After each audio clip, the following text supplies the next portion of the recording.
থেকে 1.5 মিনিট তুফানটা হয়েছে, তার ভিতরে এত কিছু ঘটে গেছে। প্রতিটা বাড়ি ক্ষতিগ্রস্ত, গাছ পড়েছে, না হলে ঘর ভেঙে পড়ছে, না হলে বেড়া টেরা মন কান ভেঙে গেছে।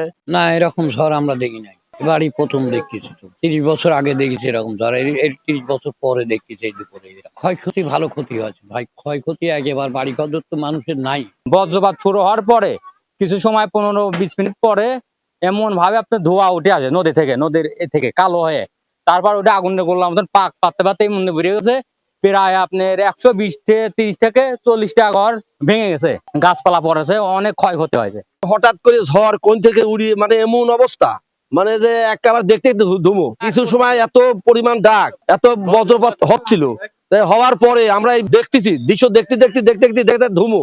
এই যে গাছ দেখতে দেখতে ভাঙিয়ে একদিক থেকে সাইড ভাঙিয়ে চলে যাচ্ছে একদম মরমর করতে করতে। 2টোর সময় একটা বড় ধরনের বজ্রপাত হয়, 10-12টা বজ্রপাত বিকট ভাবে শব্দ হয়। তারপরে হালকা ভাবে বৃষ্টি আসার পরে ধুমো হয়ে আসলো, ধুমো হয়ে আসার পরে একদম এমন ধুমো, মানে মনে হলে সবকিছু উড়িয়ে চলে যাবে। এরকম ঝড় হয়েছিল একবার 1984-তে না কতবার, সেও হয়েছিল।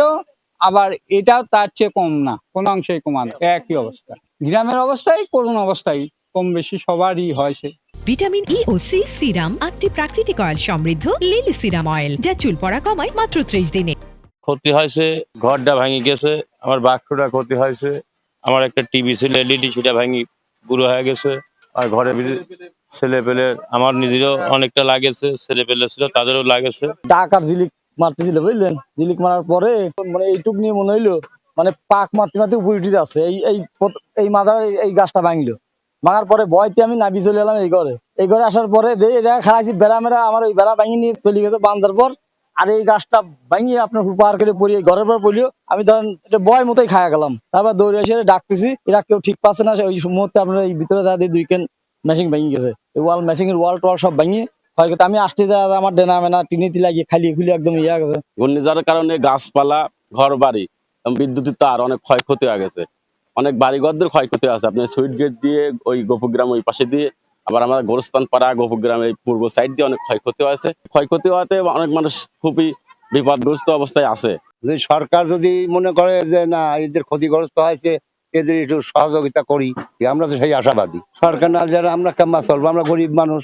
আমার বাথরুম টাথরুম সব গাছগাছালি পরে ক্ষতি হয়ে গেছে সব। আর 20-30 মিনিট পরে এই ঘর বজ্রপাত হয়, তারপরে অল্প সময়ের ভিতরে এই কাজটা হয়ে যায়। ঘরে এরকম গাছ পড়ে গেছে, ঝড় আসছিল, ঘর ভেঙে গেছে। ওই ঘর ভেঙে আমার শ্বশুর কাছে ছিল, শ্বশুরের না বাঁচা, খুবই অবস্থা খারাপ। আপনারা যদি আমার একটু উপকার করতেন, সরকার যদি আমার একটু হেল্প করতে, তাহলে আমি একটু বাঁচতাম। আমি খুবই অসহায়, বুঝছেন। তার মতনও কোনো ব্যবস্থা নাই, কিন্তু আমার বেটার বউ, ভাসুরি বেটার বউ, তারও ঘর ভেঙে গেছে, তারও কিছু নাই, তার একটা বেটাও নাই যে ঘরটা সারবে। কিছু যদি ব্যবস্থা করলে পরে আমরা একটু চলতে পারতাম, সারতে পারতাম।